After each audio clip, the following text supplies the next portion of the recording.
Bonsoir à toutes et à tous et ravi de vous retrouver comme tous les soirs sur Médien TV dans 60 minutes pour comprendre. Vous le savez, nous sommes en direct et nous sommes le jeudi 3 mars et comme tous les soirs, nous allons essayer avec vous, pour vous, de décrypter ce qui fait l'actualité nationale et internationale. N'hésitez pas à réagir sur les réseaux sociaux, sur la page Facebook de Médien TV ou sur le compte Twitter de l'émission, sur le hashtag 60MPC. Vos questions et vos réactions nous permettront d'alimenter notre discussion de ce soir avec les invités qui ont accepté de nous rejoindre sur le plateau. Mehdi El Afai, vous êtes président de la commission e-commerce de l'APEBI, Fédération marocaine des technologies de l'information, des télécommunications et de l'offshoring, et vous êtes gérant du cabinet e-business consulting solutions. Merci d'être avec nous ce soir. Samira Gouroum, vous êtes directrice générale de Maroc Télécommerce, opérateur de paiement multicanal. Vous êtes filiale du CMI, le Centre monétique interbancaire. Bastien Moreau, vous êtes co-directeur du site de vente en ligne Jumia Maroc. Et enfin, Rachid Dahbi, vous êtes directeur général d'Averti Market Research Intelligence. Vous venez notamment de publier avant-hier un rapport sur les tendances d'utilisation d'Internet pour l'année 2015. Merci d'avoir répondu à notre invitation. 2,5 millions, c'est le nombre d'opérations de paiement en ligne enregistrées en 2015 par le CMI, le Centre monétique interbancaire, pour une valeur de 1,33 milliard de dirhams de transactions. Depuis quelques années, nous, Marocains, avons découvert les joies du paiement en ligne avec la possibilité de régler nos factures d'eau, d'électricité, de téléphone, d'acheter des billets d'avion, de profiter de promotions ou encore de payer ses impôts sans bouger de sa chaise, notamment cette année avec l'expérience du paiement de la vignette automobile. Pourtant, la croissance du secteur reste timide. Pourquoi? La confiance est-elle de mise chez le consommateur? Nos transactions sur Internet sont-elles suffisamment sécurisées? L'offre des sites marchands est-elle suffisante? Les mentalités ont-elles suffisamment évolué? E-commerce, encore beaucoup à faire, c'est le titre de l'émission de ce soir. Un nouveau tournant dans l'économie marocaine. Le commerce électronique ne cesse de s'imposer. Et pour renforcer la confiance des utilisateurs des sites marchands, le label ITIC de la CGEM pour le commerce électronique a été mis en place. Un autre objectif, promouvoir le développement du commerce au Maroc. Le label ITIC est aussi un gage de conformité de l'entreprise à la réglementation en vigueur. Il s'applique aux sites commerciaux identifiés ainsi qu'aux sites commerciaux associés ou liés, quel que soit leur localisation géographique au Maroc. Pour ce qui est des critères de labellisation des sites marchands, il s'agit entre autres de la transparence, du respect du droit du consommateur, de la sécurité de la transaction et de l'amélioration continue. Les efforts se multiplient donc pour développer un secteur en pleine effervescence. Les commerçants et e-marchands affiliés au Centre monétique interbancaire ont enregistré 2,5 millions d'opérations de paiement, des paiements effectués par carte bancaire marocaine et étrangère en 2015. Une performance de 22,5% en termes de nombre et de 12,4% en montant par rapport à 2014. Les sites affiliés au CMI ont réussi à atteindre en 2015 un montant de 1,33 milliard de dirhams. Et en tête de liste des plateformes qui ont le vent en poupe au Maroc, les sites de deal et les marketplaces, une nouvelle alternative pour les commerçants marocains. Bien, alors ce soir on va essayer déjà de faire un état des lieux du commerce électronique, des paiements en ligne, des comportements d'utilisation sur Internet, d'achat en ligne et surtout de parler de sécurité et de l'avenir, finalement de voir dans quelle mesure le e-commerce est-il ou pas rentré dans les mœurs. Alors, Samira Gouroum, vous êtes la patronne de Maroc Télécommerce, filiale du Centre monétique interbancaire. C'est vrai que en début d'année, on a l'habitude d'avoir les chiffres de l'année précédente. Est-ce que 2015 a été une bonne année pour le commerce électronique au Maroc? Difficile de le confirmer en absence de chiffres sur l'activité d'une manière générale. Il y a eu, comme ce qui a été indiqué, une progression assez intéressante, mais pas très encourageante par rapport à tout ce qui est opération faite par paiement en ligne. Mais ce qui a progressé principalement, c'est l'activité paiement en ligne, des prestations de facilité, factures, taxes et autres. Les secteurs traditionnels tels que le secteur du tourisme, tout ce qui est vente de billetterie et autres. Sur l'activité e-commerce proprement dite de vente de produits et de services, il y avait, on va dire, une petite stagnation, voire quelques régressions sur quelques natures d'activités de vente de produits. Donc, d'une manière générale, dans un secteur, il y a encore des choses à faire. on pense que c'est pas très intéressant ce qui a été réalisé, qu'il y a beaucoup de choses encore à promouvoir. Alors, la dynamique, est-ce qu'elle est là? C'est-à-dire, vous me dites, bon, il y a une progression qui est timide, qui est peut-être pas encore assez satisfaisante. 2015 a été quand même une assez bonne année. Est-ce que ça préfigure pour 2016 une mauvaise année en termes de commerce électronique? On n'espère pas. On espère que 2016 sera une très bonne année pour le e-commerce. En fait, il y a plusieurs initiatives qui sont menée par différents acteurs, qu'ils soient publics, privés ou institutionnels, pour justement lever tous les freins qui sont sous-jacents à la croissance du e-commerce au Maroc. Alors, bon, au niveau de l'édito, on a entendu parler du label donc Ethiqa. C'est Ethiqa, oui, Ethiqa. Pas éthique, Oui. Ethiqa. Donc ce label est un label qui a été travaillé, donc c'est un label qui est porté par la CGM. Ce label a été conçu par un nombre très important d'acteurs qui ont associé donc le ministère, des associations de consommateurs et des professionnels du secteur. Et l'objectif de ce label est vraiment d'agir sur deux axes. Donc l'axe qualitatif des e-marchands, c'est-à-dire de pousser les marchands à améliorer la qualité de leur processus, de leur système d'information. Et le deuxième axe, qui est aussi important pour nous, c'est d'améliorer la confiance du consommateur en ligne. Et en fait, comment est-ce que ce label... D'où le nom du label. D'où le nom du label Terra. Et éthique aussi, qui est aussi dans le même... Et en fait, l'objectif de ce label, c'est de pousser les marchands à adopter un certain nombre de bonnes pratiques sur le web et de respecter l'intégralité de l'arsenal juridique qu'il y a au Maroc. Donc pourquoi est-ce qu'on pense que 2016 sera une bonne année au Maroc? Parce que les premiers labels ou les premiers... les entreprises qui ont qualifié à obtenir les premiers labels vont être labellisées incessamment sous peu. On n'a pas encore une date bien précise, mais ça ne saurait tarder. Et nous espérons que, et aussi grâce à ce type d'émission, donc justement de vulgariser, banaliser le concept du e-commerce au Maroc. Alors il faut bien lire entre les lignes, les chiffres, parce que vous avez bien parlé des types d'opérations qui se font en ligne. Il y a énormément de paiements qui se font pour ce que vous avez appelé les paiements de facilité, à savoir payer les factures d'eau, d'électricité, de téléphone. Avant de prendre l'antenne, vous disiez que justement on est en plein, là on est dans le pic de paiement parce que les coupures, ça intervient maintenant lorsqu'on ne paye pas sa facture. Donc vous avez un pic de paiement en ligne à ce niveau-là. Et puis il y a tout ce qui est achat de produits, de services divers sur Internet. Bastien Moreau, à ce niveau-là, vous êtes à la tête de Jumia, qui est un site de vente en ligne. Ça, c'est aujourd'hui votre site. Il a eu une dynamique de croissance qui est intéressante. Il a su s'insérer sur le marché, sachant qu'on parlera de beaucoup de sites qui ont disparu aussi. Oui, exactement. Nous, on a eu la chance d'avoir une année 2015 extrêmement faste, qui a très très bien marché. On a eu une croissance, on a multiplié par 3,5 le chiffre d'affaires. Donc nous, on voit qu'il y a une vraie appétence des Marocains pour le e-commerce. Surtout, on voit que les comportements sont en train de s'intensifier. On a organisé entre autres un événement qui s'est appelé le Black Friday, où on a fait un énorme buzz et on a réussi à attirer un nombre jamais vu de Marocains sur notre site. On a eu 300 000 visiteurs en une journée.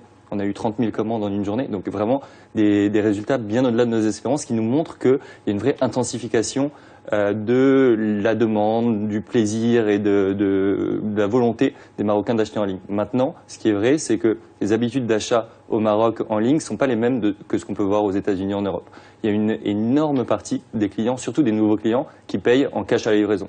Aujourd'hui, 98% des clients qui achètent sur Jumia payent encore en cash à la livraison, par facilité. Donc là, vous, ça vous plaît pas, ça, parce que ça, on paye pas en ligne à ce moment-là. C'est-à-dire qu'en gros, c'est de la vente par correspondance. C'est-à-dire que le concept aujourd'hui, ce qui fonctionne bien, c'est la vente par correspondance. C'est-à-dire qu'on voit son produit sur Internet, on le commande, on est livré, on paye à la livraison, cash à la livraison. Exactement. C'est quelque chose qui permet de créer la confiance. Aujourd'hui, il y a une vraie défiance. Historiquement, il y a une vraie défiance des Marocains vis-à-vis de l'achat en ligne, qui est aujourd'hui plus justifiée parce qu'il y a des systèmes de paiement qui sont fiables, qui sont sécurisés, qui sont assurés. Mais surtout, ce qu'on voit dans les comportements des premiers achats, c'est très souvent cash à la livraison. Une fois que le client a fait sa première commande, a vu qu'il était livré, que le produit était de qualité, que s'il y a un problème, il pouvait le retourner, là, on voit que petit à petit, il y a une conversion sur le deuxième, le troisième, le cinquième achat sur un autre moyen de paiement qui est le paiement en carte de crédit à l'achat. Mais c'est jamais sur le premier achat, ça demande quand même d'avoir eu l'expérience, d'avoir déjà acheté et de voir que, en fait, ça marche. Alors, on reviendra bien sûr sur la sécurité, parce que c'est vrai que la grande question, c'est la sécurisation des transactions sur Internet, la peur de la fraude, la peur de se faire hacker son numéro de compte bancaire. Vous avez parlé de comportement, finalement. Est-ce qu'on connaît le comportement des utilisateurs marocains? Et c'est là où, Rachid Dabi, vous avez lancé une étude sur le comportement. Oui. Alors, plus largement, j'ai jeté un coup d'œil aux résultats de l'étude avec ce qu'on appelle des tris à plat, c'est-à-dire qu'on a des questions avec des réponses toutes simples sur les habitudes d'utilisation d'Internet, sur quel type de support on utilise Internet, combien de temps on reste sur Internet. Et il y a tout un volet qui est dédié à l'achat et au paiement en ligne. Donc, Exactement. Qu'est-ce qui ressort finalement en termes de grosses tendances? Donc avant de répondre à votre question, je me permets de réagir par rapport à ce qui a été déjà dit. En fait, moi, je considère le marché comme un tunnel de conversion. Aujourd'hui, on est sur un taux de pénétration de un peu plus de 60%. Et c'est dans la majorité... 60% quoi? D'Internet. L'utilisation d'Internet. Dans la majorité, c'est des gens qui ont une utilisation assez légère d'Internet, donc qui regardent principalement de la vidéo, sites d'information, les réseaux sociaux. Ensuite, on a une catégorie qui familiarise aussi avec l'achat et la vente sur Internet, mais plutôt sur des plateformes de sites de petites annonces. On a une deuxième catégorie de gens qui ont déjà acheté sur des sites e-commerce, mais qui ont payé en offline. Et on a une toute petite partie de gens qui achètent sur Internet et qui paient sur Internet. Alors maintenant, pour avoir plus de conversion, l'initiative de l'APB est très intéressante à travers un label Itira, dans ce sens, pour donner plus de confiance aux gens. Maintenant, est-ce que c'est quelque chose qui va avoir un impact très important de façon à bouleverser les habitudes chez les consommateurs? Honnêtement, j'en doute un peu pour deux raisons. La première, c'est que d'ailleurs sur la base des résultats de notre étude, la première raison pourquoi les gens achètent sur Internet, c'est le prix. Donc on est sur un marché qui est drivé par le prix. C'est le virtuel qui est rattrapé par les considérations de base dans le commerce classique. Et donc aujourd'hui, un utilisateur devant un site avec le label Itira et en face de lui un autre site sans label mais moins cher à 5-10%, je suis presque sûr qu'il va opter pour ça. Deuxième raison, c'est que ce label, je m'entends parler pratiquement depuis 3 ans, 4 ans maintenant. Oh, ça fait longtemps. Juste pour sa mise en place, je me demande, une fois qu'il est mis en place, est-ce que la partie opération sera vraiment efficace du moment que ça a pris autant de temps pour que ça soit adopté par les différents sites. Et encore, je pense que la majorité l'ont pas encore mis en place. Donc, je suis pas très confiant par rapport à son adoption. Bon, on reviendra sur cela. Un critère très important pour qu'il réussisse, c'est la fiabilité. Donc, il faut vraiment qu'il y ait toute la partie opérationnelle derrière, en termes de contrôle, de vérification, la partie légale, soit efficace pour les gens, fassent confiance. Et deuxième chose, la communication. Donc, un label que les gens connaissent pas, ça sert à rien finalement. Donc, il faut... Alors, on reviendra sur le label et sur son utilité, sur sa genèse finalement. Est-ce que ça va vraiment avoir des impacts? Parce qu'il y a beaucoup de labels qui sortent notamment de la part de la CGEM, que ce soit dans l'immobilier, que ce soit pour d'autres métiers qui permettent de sécuriser la chose. Mais il y a un élément aussi qui existe en termes de labels sous-jacents, c'est par exemple les plateformes de paiement qui adoubent entre guillemets des sites. C'est-à-dire quand je vais sur un site, quand un Marocain va sur un site internet, quelle est la meilleure manière pour être sûr que c'est un site qui est conforme, en qui il peut avoir confiance? Exactement. Quand on parle de la confiance, en fait, elle est construite sur la base d'un certain nombre de paramètres qui peuvent être le cadre légal, qui peut être le contenu ou le sérieux du marchand, son historique, et en fait toute l'expérience des utilisateurs autour de ce site qui confirme que la prestation et l'engagement est toujours honoré, mais également le fait que le paiement en ligne est proposé. J'ai vu dans les indicateurs qui sortent après le prix, il y a le critère de la sécurité de paiement. C'est pas parce que le client a forcément besoin du paiement en ligne pour faire l'opération, mais le fait d'avoir un site qui accepte le paiement en ligne voudrait dire que derrière que c'est un site d'abord qui existe, qui a signé des contrats engageants, qui respecte un certain nombre de réglementations, qui n'est pas uniquement à l'échelle locale mais internationale. Et le plus important, c'est qu'en cas de litige, il y a un recours qui est très simple, parce que c'est important d'avoir un cadre légal, mais en cas de litige, il faut qu'on sache vers qui s'orienter et dans quel délai on peut avoir raison. Et c'est là où on a l'intérêt de l'utilisation l'utilisation de la carte de paiement parce qu'elle apporte, en plus de la facilité et d'un certain nombre d'avantages, une garantie de remboursement en cas de litige. Donc s'il y a un site qui ne respecte pas ses engagements, il y a un recours très simple via l'agence bancaire. On peut réclamer la non-livraison, la non-conformité du produit. Il y a un délai fixe pour être remboursé, ce qui n'est pas forcément le cas dans le cas du paiement à la livraison. C'est vrai que je rejoins Bastien que pour la première expérience, découvrir le contenu et le sérieux du marchand peut être fait à travers le paiement à la livraison pour constater le produit, est-ce qu'il est conforme. Mais de mon point de vue, il est toujours intéressant de convertir rapidement cette relation, à la fois pour le marchand, parce que c'est important pour le marchand d'avoir une garantie de paiement avant d'engager des dépenses et de livrer des produits qui peut-être risquent de ne pas être livrés à destination, d'être restitués à des coûts, je pense, qui sont engendrés. Et il est dans l'intérêt aussi du client d'avoir un bon produit et d'être encouragé à utiliser le paiement en ligne pour qu'il soit aussi couvert. Donc c'est tout un système qu'il faut développer avec la promotion et la communication. Quand je parle de ces mécanismes de sécurité, normalement, tous les consommateurs doivent connaître ces recours, ce qui n'est pas le cas malheureusement. Parfois, il y a des clients effectivement qui s'adressent à leurs agences bancaires et qui n'ont pas l'impression d'être couverts sur un certain nombre d'aspects. Donc il y a une défaillance, on va dire, en termes de communication, de sensibilisation qu'il faudrait couvrir, que ce soit à travers les marchands, les institutions et les banques. Est-ce que n'importe qui peut monter un site marchand? Ça aussi, c'est une vraie question. C'est une vraie question.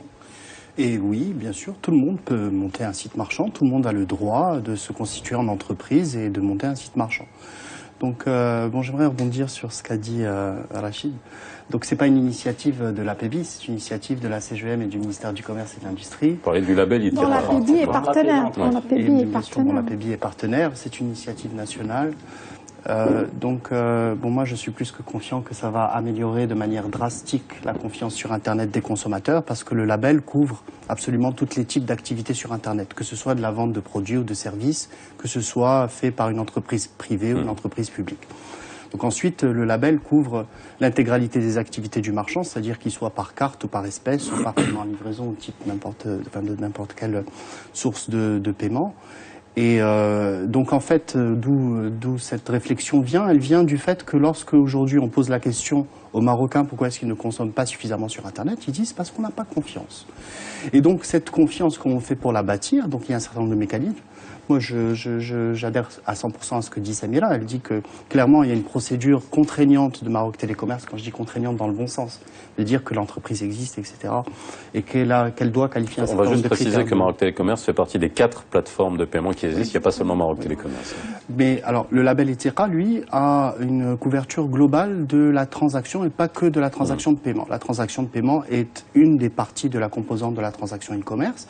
Et donc, elle prend en charge l'ensemble des aspects donc de protection de données personnelles, de protection de consommateurs, de réalisation de la commande et de la manière dont dont les marchands, par exemple, sont obligés par le label à recourir à une voie amiable en cas de litige, etc. Il y a un ensemble de mécanismes qui sont là pour justement garantir que les droits du consommateur ne sont pas bafoués. Alors justement, il y a une mesure qui existe dans la loi de protection du consommateur, c'est le droit de rétractation, qui est d'une semaine à partir du moment, mais qui est aussi couvert par tout ce qui concernait la vente par correspondance. C'est pas nécessairement, c'est en gros votre cœur de métier. Vous l'appliquez ce droit de rétractation, vous par exemple dans votre site, ce qui n'est pas le cas de beaucoup d'autres sites. Bien sûr, bien sûr. On est obligé, c'est la loi. Et en plus, nous... Les gens l'utilisent, je veux juste savoir. Est-ce que les gens sont au courant? Est-ce que les gens l'utilisent? On a 2% de taux de retour. Donc sur tous les produits qui sont livrés, 2% sont retournés, soit parce que le client a changé d'avis, soit parce qu'il veut l'échanger contre un autre produit. On vend aussi beaucoup de mode et du coup, avec la mode, il y a des produits qui sont pas forcément de la bonne taille ou ça correspond pas forcément aux attentes. On encourage ça. Pourquoi? Parce que aujourd'hui, quand on veut créer le marché du commerce, on n'est pas là pour créer du chiffre d'affaires, un peu de chiffre d'affaires sur un an et ensuite s'en aller. On est vraiment là pour créer un marché. Et pour créer un marché, il faut créer une confiance. Et donc, je préfère très largement un client qui a acheté, qui s'est fait livrer et qui retourne son produit, donc qui sera satisfait et qui pourra revenir, qu'un client qui achète un produit, qui n'en est pas satisfait et qui ne reviendra pas. Donc je pense que c'est ça qui est très important, c'est un marché qui est neuf, mais dans lequel un certain nombre d'acteurs s'inscrivent dans une perspective long terme. Et dans une perspective long terme, acquérir un client, ça coûte très cher en termes de marketing. Et c'est pas en une commande que le client rembourse son coût d'acquisition. Donc, pour être rentable, pour pouvoir faire en sorte que ces entreprises soient pérennes, elles doivent faire en sorte qu'une fois qu'un client a acheté une fois, il soit transformé en client récurrent, qui reviennent une fois, deux fois, plusieurs fois, qui parlent en bien de l'entreprise, parce que c'est ça la clé pour développer ce marché qui a un potentiel gigantesque, mais à condition que les acteurs soient sérieux dans leur développement. Aujourd'hui, la confiance est en train de se construire, mais ça se détruit vite, la confiance. Ça met très longtemps à se construire, mais ça se détruit très vite, et on le voit. Des clients qui peuvent avoir acheté 3-4 fois, qui ne sont pas contents avec une de leurs expériences, peuvent tout de suite devenir des détracteurs. Et donc nous, on fait très attention à ça, que ce soit sur cette loi ce délai de rétractation, mais aussi beaucoup plus au long de la chaîne. On fait en sorte que les clients qui ne sont pas satisfaits, qu'on puisse corriger cette expérience et qu'on puisse faire en sorte que toute personne qui a affaire à nous puisse se dire, en fait, le e-commerce, c'est bien, ça marche. Si je suis pas content de mon produit, je peux le retourner dans un délai de 7 jours et qu'il s'inscrit vraiment dans une perspective long terme avec ce nouveau mode de consommation. Alors, on va revenir bien sûr sur le niveau de sécurisation parce qu'on parle de manque de confiance. Alors, il y a le manque de confiance sur la sécurité des transactions, vous allez nous l'expliquer, mais il y a aussi le manque de confiance sur finalement l'activité en elle-même, la chaîne de livraison, la logistique, la présence du produit, la conformité du produit par rapport à ce qu'on a commandé. Mais avant qu'on arrive à ça, est-ce qu'on a suffisamment de données? J'imagine que vous, en interne, en tant que professionnel, comme n'importe quelle société, on fait des études de marché, on essaie d'avoir une typologie de clients. Est-ce qu'on sait aujourd'hui... Vous avez lancé cette étude qui a duré 10 jours, vous avez interrogé 1000 personnes avec un échantillonnage. Bon, on ne va pas revenir sur les techniques d'études de marché, mais en gros... Mais est-ce qu'on a suffisamment, finalement, est-ce qu'on fait suffisamment d'études pour connaître réellement qui consomme? Les hommes, les femmes, quand, à quel moment, leurs attentes, sur quel type de produit, est-ce qu'ils reviennent, est-ce qu'ils reviennent pas, la fidélisation, etc. Tous ces outils marketing qui sont utilisés par n'importe quel autre secteur pour avoir des cartographies, vous l'avez fait parce qu'on n'en avait pas? En fait, je pense qu'il y a beaucoup de chiffres qui échappent à Maroc Télécommerce parce que c'est plutôt la partie paiement. Mais e-commerce, il n'y a pas que le paiement en ligne. Donc, la partie paiement offline qui représente quand même 80-90% sur la majorité des sites. Je pense que il n'y a pas mieux que ces sites eux-mêmes qui ont le profil des utilisateurs et qui peuvent sortir des informations qui ne sont pas basées sur des sondages, sur des petits échantillons. Mais là, c'est l'ensemble, peut-être l'ensemble de la base client de Jumia et des autres sites qui ont ces informations. Après, je ne sais pas s'il y a un partage, et c'est le rôle des associations, éventuellement. Je souhaite juste préciser, parce que quand on parle du paiement par carte bancaire, le comportement n'est pas lié juste à l'acte d'achat sur Internet, puisque nos cartes aujourd'hui, on les utilise aussi dans le commerce traditionnel. Et le paiement en ligne aujourd'hui, en termes d'activité, ne constitue que 8% de l'ensemble des opérations de paiement. Donc derrière, à chaque fois, ce qui est bien, et on l'a dit plusieurs fois, sur l'ensemble des opérations des paiements de paiement faites avec carte. Voilà. Ça va avec les TPE dans les ou les GAB. commerces. Donc cela veut dire qu'à chaque fois il y a des transactions, il y a derrière des cartes des clients que les organismes qui gèrent ces opérations sont capables d'analyser, de traiter. Je pense que ça soit du commerce à distance ou du commerce, in fine, les comportements des gens sont les mêmes en termes de produits, de prestations qui est attendu. Donc des chiffres sur la monétique, ça existe parce que c'est tracé, oui, sur la monétique de manière c'est globale, dématérialisé, mais dès qu'on part sur d'autres sujets, il n'y a pas vraiment une analyse, une traçabilité ou tout ce qui est informel, effectivement, tout peut nous échapper en termes d'indicateurs. Pour répondre à ta question, non, clairement, il n'existe pas de chiffres consolidés, transparents, inter-entreprises ou inter-secteurs. Donc clairement, comme a dit Rachid, c'est éventuellement le rôle des associations, professionnelles ou pas, de remonter ces chiffres. Aujourd'hui, nous n'avons pas, malheureusement, un observatoire qui nous permette de dire que les chiffres, voilà exactement les chiffres du e-commerce. Parce que pour Maroc Télécommerce et le CMI font un très bon travail de publier les chiffres qui sont en leur possession, mais il faudrait regrouper donc tous les chiffres de tous les opérateurs de paiement et en plus même revenir chez les marchands pour avoir justement plus de palpabilité sur ce qui se fait. Après, donc, alors maintenant, ce qu'on est en train de faire, par exemple, avec une association qui s'appelle Maroc Digital, nous sommes en train d'étudier donc toutes les transactions qui ont été faites par carte sur un certain nombre de sites notoires. Donc sans les citer, mais les sites qui génèrent beaucoup de trafic et beaucoup de ventes. Donc on est en train d'étudier en fait les causes de rejet des transactions. parce qu'on a aujourd'hui malheureusement un taux de rejet qui est très important et qui coûte beaucoup d'argent. 1 sur 2 1 sur 2, en moyenne. Une opération sur 2 n'aboutit pas. Une opération sur 2 n'aboutit pas. Donc, non, mais alors on va expliquer. Non, mais il y a plusieurs raisons pour lesquelles une opération n'aboutit pas. L'étude couvre donc. Moi, j'ai essayé aujourd'hui. C'est vrai que c'est la première fois que ça n'aboutit pas, la deuxième fois que ça n'aboutit pas. Non, dans le sens, il y a aujourd'hui des volontaires qui sont prêts à justement mettre à disposition leur base de données, leurs transactions, bon, clairement de manière complètement anonyme pour ne pas toucher la protection des données personnelles, les données personnelles des gens. Mais l'objectif, c'est de faire en sorte d'avoir un premier observatoire. Donc, on travaille, enfin, Maroc Digital, une association, travaille là-dessus. Nous, en tant qu'APEBI, le relais qu'on peut donner, c'est éventuellement de prendre ces chiffres et de les diffuser aux différents écosystèmes dans lesquels on participe. Et je suis tout à fait d'accord avec toi qu'aujourd'hui, on pâtit de ce manque de chiffres. C'est-à-dire, on navigue, donc là, j'aimerais bien écouter ce que dit Julien, parce que c'est vrai qu'on navigue un petit peu. Alors Julien, c'est particulier, parce que c'est bien qu'on ait ce plateau en entier, parce que c'est vrai que le premier, enfin, je ne sais pas si vous êtes le premier site, en tout cas c'est ce qui ressort de votre étude, après, en termes de chiffre d'affaires. En termes de notoriété. En termes de notoriété, c'est ce qui ressort de votre étude. Chiffres, Bastien nous dit que. Mais c'est quand même, le chiffre que je retiens, c'est quand même que vous êtes un site de vente par correspondance. C'est-à-dire qu'en gros, si je devais. Non mais. Je suis en train de faire le parallèle avec avant qu'il y ait Internet, il y avait on pouvait avoir des gros catalogues et commander par téléphone, c'est-à-dire que ça a migré vers Internet. C'est ça le futur du e-commerce, ou est-ce que vous projetez dans les années à venir en vous disant que la part de paiement en ligne, effective en ligne sur le site va augmenter, ou votre business model c'est vraiment de rester sur de la vente? Avec le temps, la part de paiement en ligne va augmenter. Mais aujourd'hui, on ne voit pas ça comme une nécessité court terme forcément, parce qu'on est plus dans l'optique de recruter des nouveaux clients, permettre au plus grand nombre possible de Marocains, où qu'ils soient, d'essayer le service du e-commerce. Donc aujourd'hui, vraiment, nos priorités, c'est des priorités d'assortiment, des priorités de prix, des priorités de service, donc qualité de la livraison, rapidité de la livraison, toutes ces problématiques-là.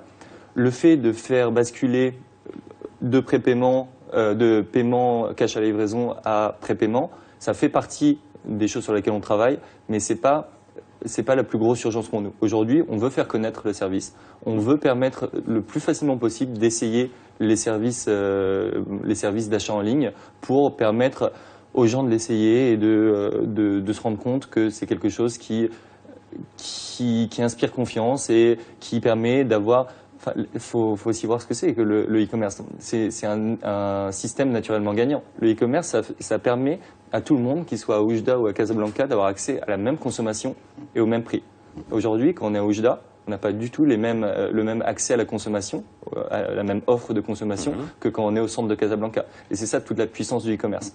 Donc, nous, aujourd'hui, notre but, c'est vraiment de permettre au plus grand nombre de personnes d'essayer et ensuite de créer cette confiance, leur montrer que la livraison se fait, que les produits sont de qualité, et petit à petit, il y aura forcément un basculement. Mais c'est aussi, je pense que c'est aussi lié avec le taux de bancarisation, le taux d'utilisation. Alors justement, on va y arriver, mais avant qu'on arrive au taux de bancarisation, qui a bien évolué depuis une vingtaine d'années, et qui est en hausse, aussi le nombre de cartes qui sont en circulation. On va pas dire cartes de crédit, ce sont des cartes de débit aujourd'hui qu'on a. Juste pour faire un point, les cartes de crédit, c'est les cartes de crédit à l'américaine, mais la majorité des cartes qu'on a sur le marché sont des cartes de débit.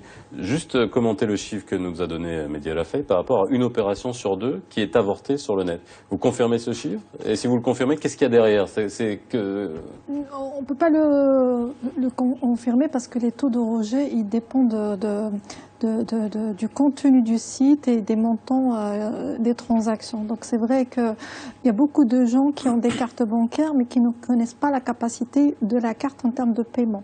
On a l'impression que si on a 1 million de dirhams, bon je pense qu'on n'en a pas beaucoup des gens qui ont 1 million de dirhams, quand on a cette capacité de payer en ligne à hauteur de ce qu'on a. Sauf que les cartes bancaires aujourd'hui. Payer en ligne 1 million de dirhams, on va acheter une maison. On a déjà traité des montants assez importants. Quand on a une carte bancaire, il y a des banques aujourd'hui qui donnent des cartes sans plafond et on peut acheter ce qu'on veut.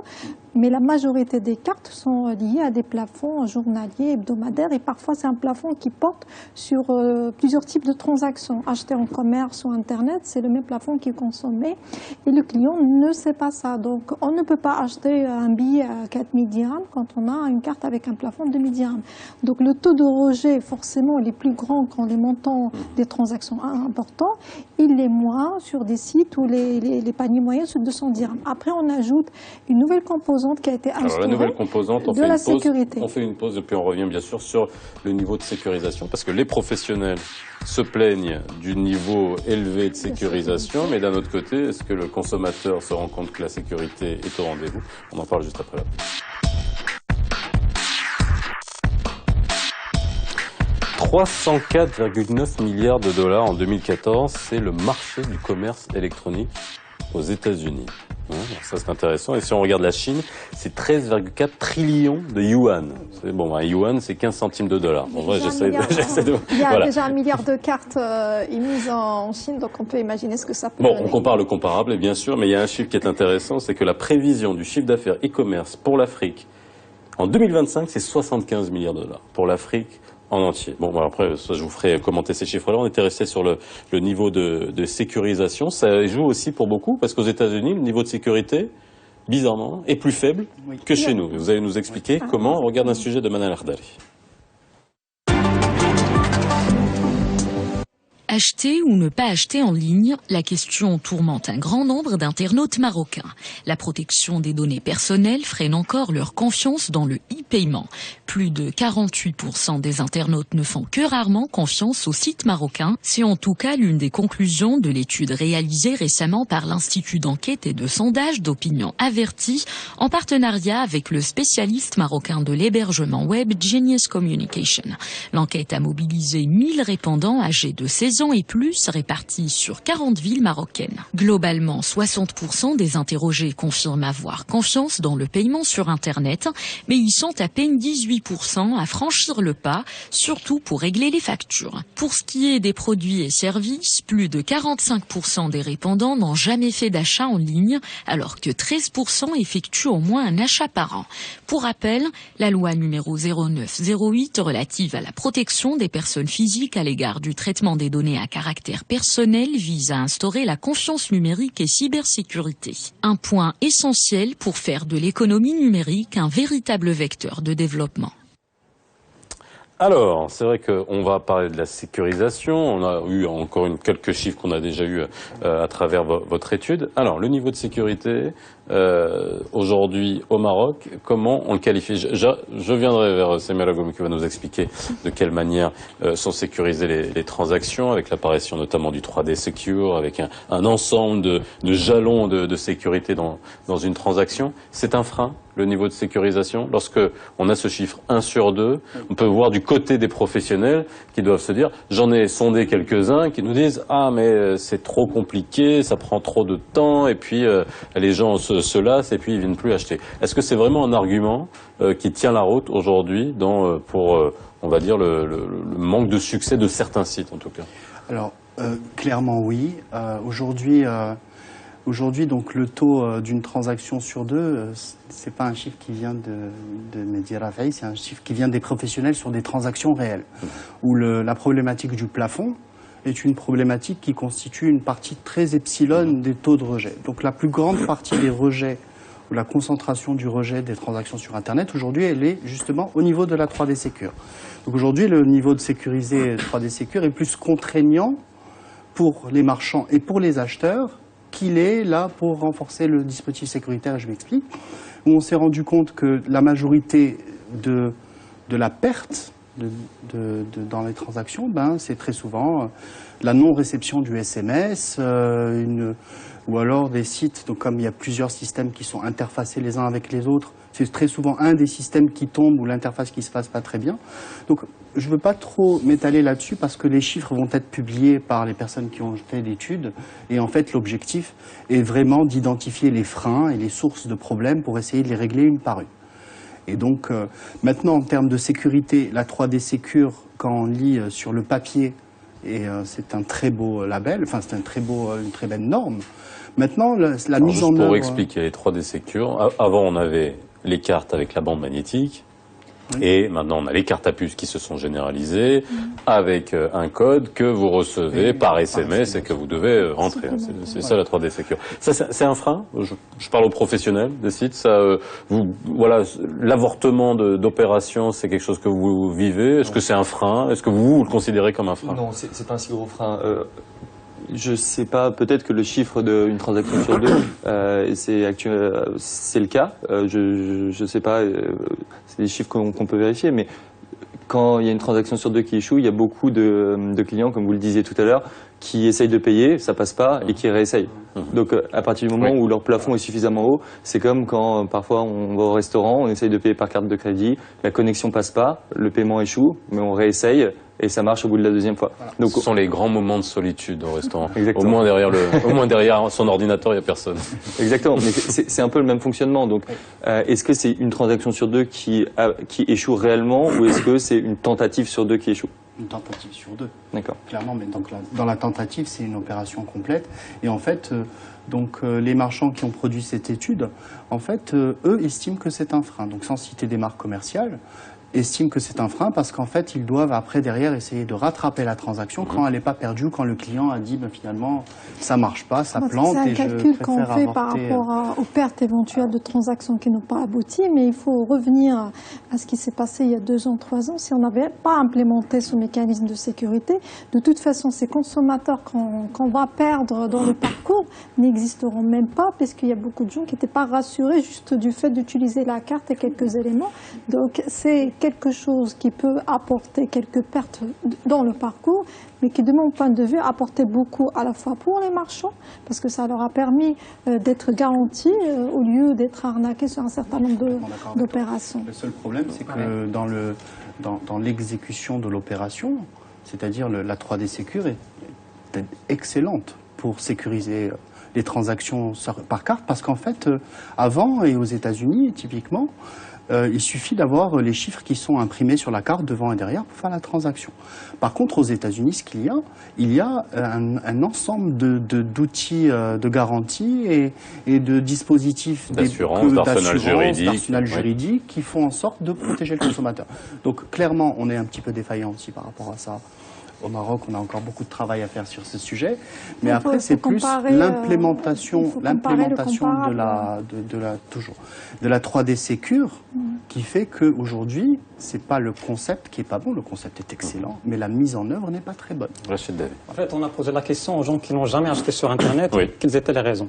Premier élément, c'est la confiance dans la prévente.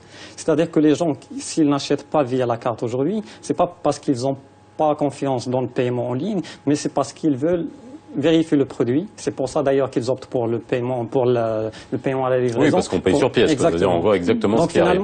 Finalement, c'est pas vraiment la sécurité, mais la confiance. Et par contre, à ce niveau-là, le label Etiqa peut servir. Voilà, pour les rassurer par rapport à ce que le site marchand est bien conforme aux différentes règles et pour le rassurer que le produit va le recevoir tel qu'il a été consulté sur le site. Alors aujourd'hui, est-ce qu'on a fait le choix clairement de sécuriser au maximum les transactions sur Internet? Aujourd'hui, juste aux gens qui nous regardent, c'est vrai que c'est une vraie question que même on peut se poser à chaque fois. Est-ce que on est suffisamment protégé? Alors que ça soit sur le hacking de numéros de carte bancaire, est-ce qu'on est suffisamment protégé lorsqu'on achète sur Internet au Maroc? Bien sûr, aujourd'hui, on est suffisamment sécurisé. Le développement du e-commerce et du paiement en général a connu des étapes, puisque le lancement au début était basé sur une utilisation simple de la carte pour que le Marocain découvre déjà ce que c'est que d'utiliser la carte. Il fallait d'abord saisir quelques informations, ce qui n'était pas évident pour tout le monde. Donc au début, il n'y avait pas des mécanismes de sécurité, mais ça n'a pas rassuré les consommateurs. Donc il a fallu attendre quelques années pour aller sur un niveau de sécurité supérieur. Donc quelques marchands peuvent avoir la perception qu'il y a une régression par rapport à leur volume, mais aujourd'hui, quand nous, on a analysé un petit peu la perception qu'a le consommateur par rapport au paiement, il est plus rassuré du fait qu'il y a ce PIN de sécurité comme ce qu'il avait sur le GAB ou sur l'équipement. le concept lui-même, il est basé sur certaines composantes qui font que on ne peut plus aujourd'hui au Maroc, sauf, on va dire, dans la sécurité, il n'y a pas une sécurité à 100%, on ne peut pas utiliser une carte ou une partie de la carte pour passer des transactions à l'insu d'un autre utilisateur. Donc pour moi, ce système, il est verrouillé. Certes, tel qu'il est pratiqué aujourd'hui, et ça s'est passé aussi en Europe, le 3D Secure a été instauré en Europe en 2007-2008, c'est récent. Il y a une évolution en termes de techniques qui font qu'aujourd'hui, on n'est plus sur le 3D Secure, on est sur d'autres mécanismes et d'autres instruments, tels que par exemple le mobile banking ou le e-banking. On peut faire aujourd'hui des opérations avec une facilité encore plus importante et avec une sécurité extrême. Même en termes de paiement, il y a les nouvelles techniques telles que ce qu'on appelle la tokenisation, qui fait que je ne suis pas obligée à chaque fois de saisir mes coordonnées bancaires. Je peux demain acheter sur le site marchand, renseigner sur une plateforme sécurisée mes coordonnées et ne saisir par la suite ça me fait peur. que le SMS. Mais là, non, voilà. c'est un apprentissage. À chaque fois on dit, voulez-vous qu'on se souvienne de vous? Alors en gros, voilà. Ça, c'est difficile et douloureux au début. Vous le faites une seule fois. Oui. Vous allez le refaire. C'est comme la première Mais une fois expérience. suffit, vous allez non utiliser la carte. Aujourd'hui, vos données bancaires sont dans les systèmes bancaires dans tous les cas. Et c'est pas pour autant qu'il y a eu des incidents au Maroc. Donc, il y a une sécurité ou un apprentissage qui se fait progressivement. Il faut juste qu'il y ait un contenu parce que je ne pense pas qu'aujourd'hui, la problématique du développement du e-commerce est une problématique de développement d'instruments de paiement. Il y a assez de cartes, il y a assez de techniques de sécurité, il y en aura d'autres, il y a de nouveaux mécanismes et faciliter. Maintenant, est-ce qu'on a le contenu qu'il faut? Il y a quelques sites aujourd'hui qui se distinguent et c'est malheureux que dans un pays comme le Maroc, où le commerce est très développé, qu'on cite à chaque fois 5 ou 6 références. Moi, je pense qu'on devait avoir des centaines. On a à peu près combien de sites? En France, on va passer la barre des 200 000, des 200 000 sites marchands. Ici, on est à combien? Il faut d'abord... 600. Un peu plus de 600. S'ils sont actifs, qui utilisent le paiement en ligne, maintenant il faut pouvoir les recenser et c'est vraiment des sites qui sont pas très souvent actifs. Donc il y a une vraie problématique de contenu. Moi j'écoutais Bastien tout à l'heure, je comprends qu'il y a un sérieux, un professionnalisme de la part d'une société, mais c'est pas forcément le cas des autres. C'est pas par manque de volonté, mais aussi par manque de moyens et de formation. Il y a beaucoup de gens qui mettent en ligne des sites et qui ne sont pas dans la capacité de dépenser et d'investir pour recruter des clients. Donc il y a un accompagnement qui est très défaillant aujourd'hui pour les entreprises qui souhaitent investir. Alors ce que vous êtes en train de me dire, et je vais poser la question à Bastien Moreau, c'était en gros une entreprise, enfin un site internet, c'est finalement une entreprise avec comme vitrine le site. C'est-à-dire que derrière il faut une logistique, il faut une surface financière, il faut une vraie gestion, il faut des dépôts, j'imagine que vous en avez. Je veux dire, voilà, c'est de l'investissement. Est-ce qu'il y a beaucoup de jeunes entrepreneurs qui croient qu'on peut aller sur un site, voilà, on va juste créer un site dans sa chambre parce qu'aujourd'hui on peut le faire quasiment tout seul, mais c'est pas ça. Non, justement, c'est pas ça, mais on a l'impression que c'est un business très simple. On a l'impression que c'est un site, tout le monde peut créer un site et tout le monde peut essayer d'attirer un peu de trafic. Donc il y a vraiment une image populaire très simplificatrice du métier de e-commerce. En réalité, quand on regarde un peu à l'intérieur, c'est très lourd, vous le disiez, il y a la création du site, mais il y a aussi la création du contenu, il y a le marketing, donc c'est pas parce que c'est du marketing sur Facebook... Aujourd'hui, ça coûte moins cher qu'avant de faire un site. Quand même. Faire un site, oui. mais l'entretenir, amener du trafic, c'est-à-dire qu'il faut investir sur des canaux marketing qui sont coûteux aussi. La logistique, c'est aussi très très complexe au Maroc comme dans beaucoup d'autres pays. Donc en effet, on a une logistique en propre avec des entrepôts, du stock. C'est des business très coûteux. Pour vous dire, aujourd'hui, on vient d'annoncer une levée de fonds pour notre groupe de 300 millions d'euros. C'est coûteux. Donc très facilement, on a l'impression... Pas seulement pour le Maroc. Non. Pour l'Afrique. Oui, voilà. Pour l'Afrique. On est présent sur Jumia, on est présent sur 11 pays en Afrique. Donc, mais c'est très coûteux, c'est très capital intensive et ça met longtemps. C'est des entreprises qui prennent du temps pour être profitables. On regarde le temps qu'Amazon a mis pour être profitable. Ils ont eu besoin de beaucoup de financement et d'investissement. Et d'investissement en logistique, d'investissement sur le site, d'investissement en marketing. Donc on a l'impression que c'est très simple et c'est pour ça qu'on voit une multiplication des sites parce que c'est facile de lancer un site.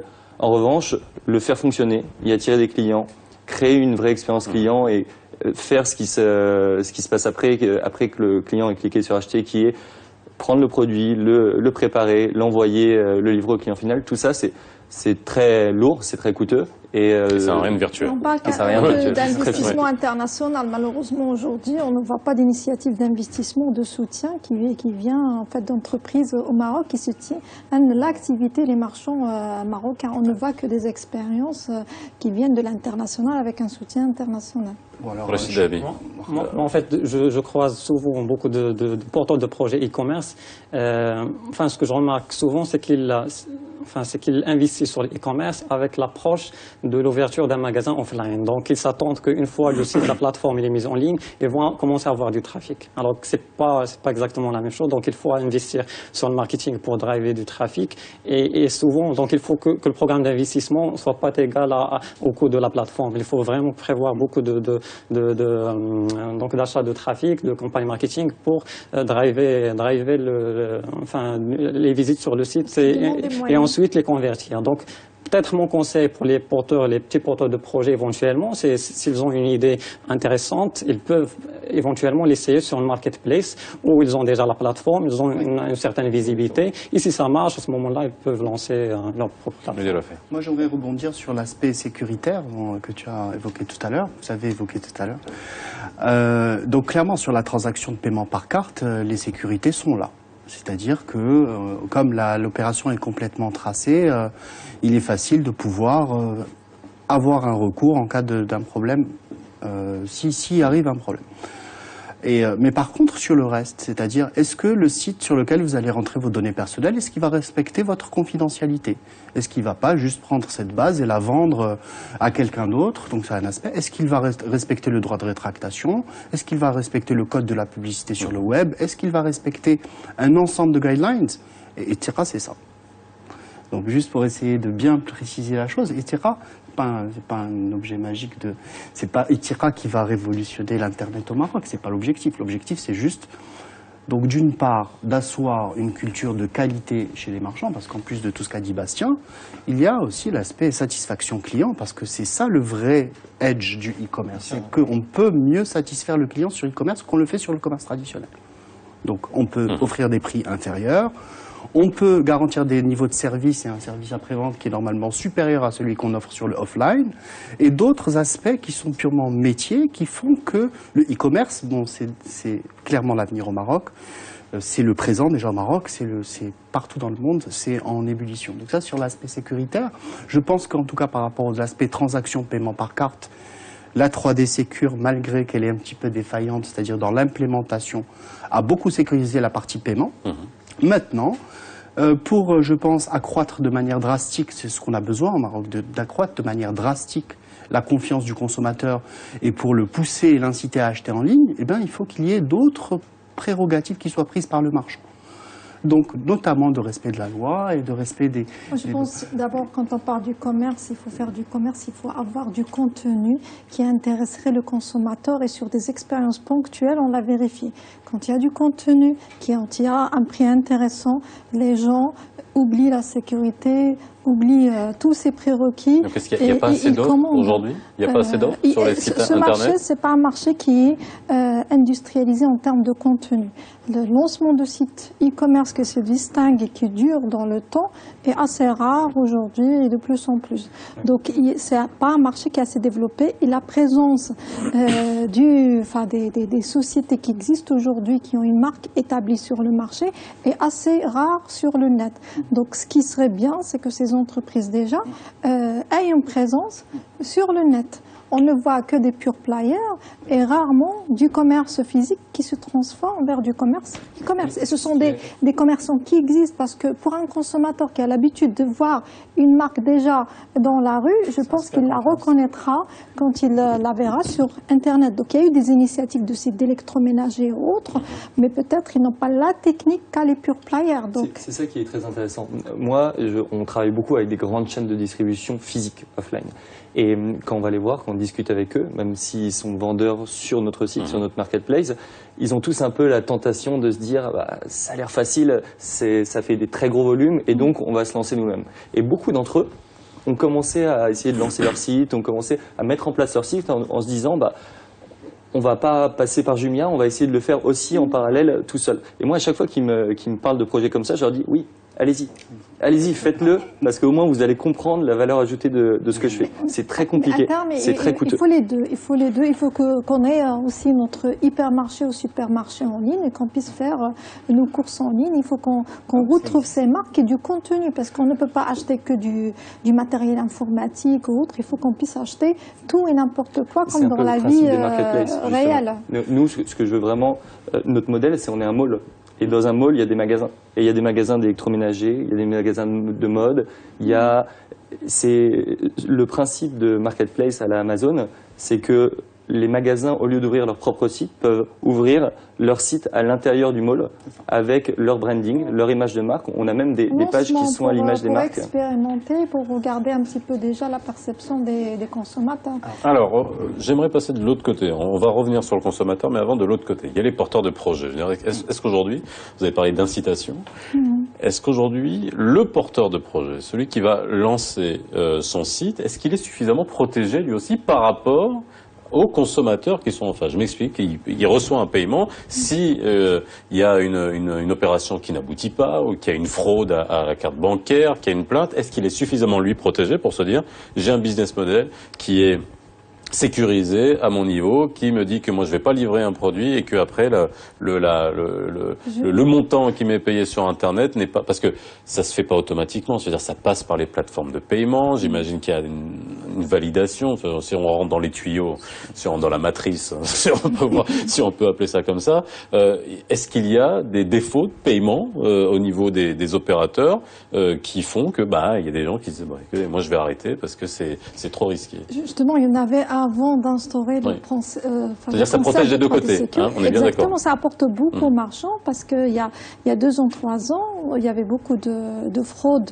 venant du marché local en utilisant des cartes internationales. Et après l'instauration de 3D Secure, je peux m'aventurer en disant qu'on a presque 0 fraude sur les cartes marocaines. Donc je peux lancer mon site et j'ai une garantie de paiement en temps réel. Quand je paie en ligne, le marchand a une garantie du CEMI et de la banque. C'est très important. Donc, il peut livrer son produit en toute sérénité. C'est très important.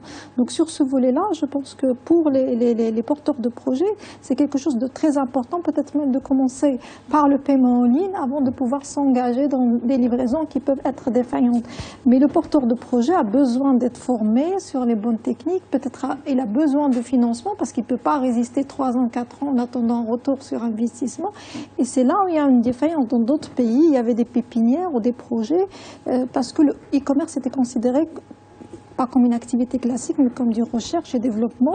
Donc, il y a des mécanismes d'appui en termes de fiscalité pour soutenir ces petits projets 3 ans, 4 ans avant qu'ils puissent vraiment se développer. Aujourd'hui, tous ces projets-là fiscalement sont considérés comme n'importe quel autre type de société. Avec des risques plus importants et avec un marché qui n'est pas aujourd'hui mature, qui garantit le succès de cette aventure.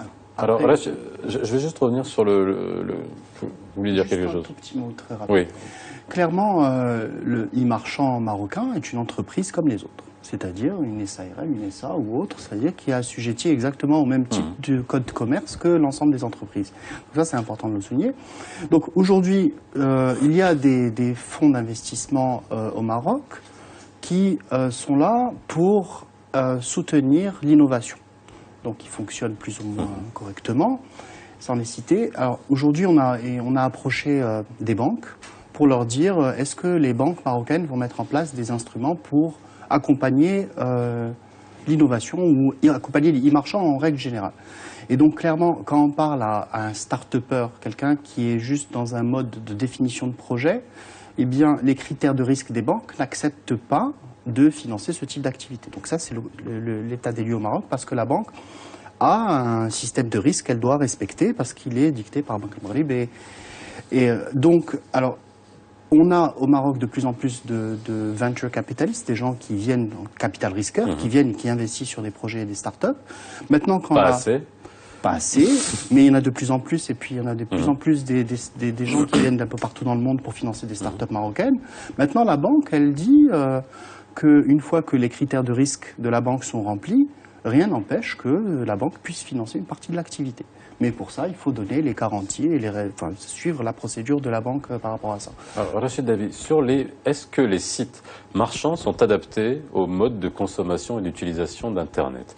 On est à plus de 1/3 de Marocains qui sont aujourd'hui équipés de smartphones et on va dire que ce taux d'équipement va aller de manière grandissante avec le recyclage des anciens modèles de smartphones, sans citer de marque, dans l'avenir. Est-ce qu'aujourd'hui les sites, est-ce qu'on consomme plus l'Internet sur les smartphones? Est-ce que les sites justement marchands sont adaptés à l'utilisation par smartphone? Je vous pose la question à tous les deux. Je ne sais pas si vous avez, vous, une indication par rapport à ça. Est-ce que vous savez si les gens utilisent plus, achètent plus sur votre site à travers un smartphone ou alors avec que ça soit un ordinateur portable ou un Alors on a posé la question sur le support de connexion Internet. En première place, c'est le PC portable chez 55%, suivi par le mobile, et ensuite l'ordinateur fixe et la tablette. Mais si on combine entre la tablette et le mobile, donc ça représente quand même un chiffre assez intéressant. Ensuite, donc il y a aussi des gens qui consultent, qui cherchent le produit sur smartphone, et au moment de la transaction, donc quand ils achètent sur Internet, elles se mettent sur leur PC pour passer la commande. Je ne sais pas si ça rejoint. Oui, tout à fait. Et ça oriente les stratégies, ça change, c'est-à-dire même dans la manière de présenter les choses, la manière le contenu qu'on met. C'est tout l'objectif de l'étude, c'est de présenter notamment aux futurs porteurs de projets pour s'adapter au marché en fonction de ces chiffres qu'on présente. Et les habitudes sont vraiment différentes. Aujourd'hui, ce qu'on voit au Maroc, sur Jumia par exemple, 40% du trafic est mobile. 40% du trafic se fait sur smartphone et c'est en pleine explosion. Et on voit le nombre de smartphones qu'on vend, mais aussi qui se vendent tous les mois. C'est gigantesque. Donc il y a vraiment une explosion de la pénétration du smartphone, une explosion du trafic mobile. Et après, ce qui est intéressant, c'est que ça dépend vraiment de l'heure de la journée. Le trafic sur ordinateur, donc les visites sur ordinateur, se font pendant l'heure du bureau. Ah oui, c'est vrai. Pendant le bureau, il y a la pause déjeuner, donc les gens commencent à se connecter sur le smartphone, ils reviennent au travail. Je suis naïf, j'ai dit le soir. Et ensuite, le soir et le week-end, c'est sur mobile, c'est sur tablette. Mais vraiment, le smartphone, c'est un game changer, c'est un accélérateur, et il y a bien sûr une adaptation des entreprises à ça. Aujourd'hui, c'est impossible de créer un site commerçant, un site e-commerce, sans avoir une version desktop et une version mobile. Et même au-delà, il y a plusieurs sites internationaux qui ont fait le pari, qui ont fait le choix, parce que c'est pas vraiment un pari, de se dire qu'ils allaient complètement fermer leur version sur ordinateur pour se concentrer exclusivement sur le mobile. Parce que ça sera dans très peu de temps, la part du trafic et de la consommation sur Internet se fera plus sur ordinateur. Est-ce que ça a un impact sur le paiement en ligne? Je pose la question aussi. Entre être connecté à un réseau Wi-Fi qu'on peut peut-être percevoir comme fixe, on sait que ça va pas couper, même s'il y a des débits qui vont, ça on peut en parler une autre fois, mais que de se connecter à travers la 3G ou la 4G. Est-ce que le système de sécurisation est le même qu'on soit connecté à travers un Wi-Fi ou à travers le réseau 3G et 4G? C'est le même. C'est le même mécanisme. Même. Maintenant, en termes de contenu ou de prestation, c'est vrai que ça dépend aussi du type de la prestation. Et ça, on l'a remarqué, par exemple, chez les opérateurs télécoms, quand il s'agit de payer des factures et autres, la progression du taux d'utilisation mobile pour payer les factures est plus importante que l'ordinateur et il y a une accélération. Par contre, quand on regarde des transactions e-gov, par exemple, toutes les opérations qu'on a traitées, que ce soit avec la TGR, taxe d'habitation ou vignette, où il faut imprimer un document et on a envie de toucher ce document, on va le faire plus sur e-banking ou sur le site plutôt que sur le mobile, parce qu'en général sur le mobile, on n'a pas la possibilité d'imprimer le document.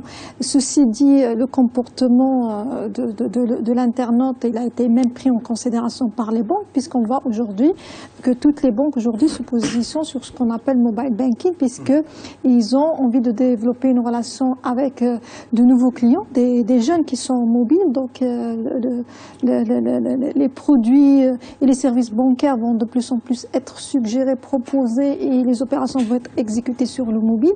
Donc il y a une très forte croissance du e-banking sur mobile qui va être accélérée de plus en plus. Alors, je vous ai pas lu toutes les réactions qu'on avait sur les réseaux sociaux. J'en ai une de Mohamed qui nous dit le e-commerce restera limité en l'absence d'un arsenal juridique apte à défendre les transactions. Ça, on en a parlé, notamment de la loi de protection sur le consommateur. Et Khadija qui nous dit pourquoi la stratégie nationale e-Maroc lancée en 2005 jusqu'à présent n'a pas donné ses fruits. Ça, c'est en gros toute la stratégie on va pas aller dans ce débat-là, on n'a pas le temps, mais ça m'amène à parler aujourd'hui tout l'environnement. Aujourd'hui, vous parliez du paiement des impôts sur Internet. Là, en 2017, la télédéclaration va être généralisée à toutes les entreprises. C'est déjà le cas cette année. Les entreprises qui font un chiffre d'affaires de 10 millions de dirhams et les professions libérales 1 million de dirhams. Tout cet environnement, c'est bon pour vous? C'est-à-dire qu'en gros, que ça fasse prendre conscience aux Marocains, en tout cas une partie, on va dire, formelle des Marocains, si on peut l'appeler comme ça, par rapport à des services gouvernementaux, au paiement des impôts, ça va mettre un déclic en se disant, bah voilà, finalement, on est passé de l'autre côté. Ça change les habitudes et c'est petit à petit qu'on se familiarise avec ce nouveau média, ce nouveau mode de connexion. Mais bien sûr, tout aujourd'hui pousse vers une pénétration de plus en plus intense d'Internet.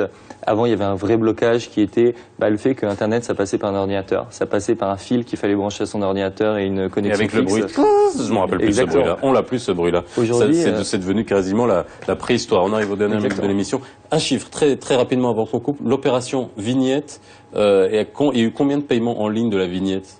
Je parle du paiement électronique en prenant en compte tous les canaux, le GAB. mobile banking, 10%. 10%. 10%. Et c'est un bon chiffre? C'est un très bon chiffre. C'est un bon chiffre. Voilà. Qui va évoluer forcément l'année prochaine, on espère. Merci à vous d'avoir été avec nous ce soir pour mieux comprendre le commerce électronique. Excellente soirée sur Média TV, la rediffusion à 22h40 si vous nous avez pris en route comme d'habitude et je vous dis à demain.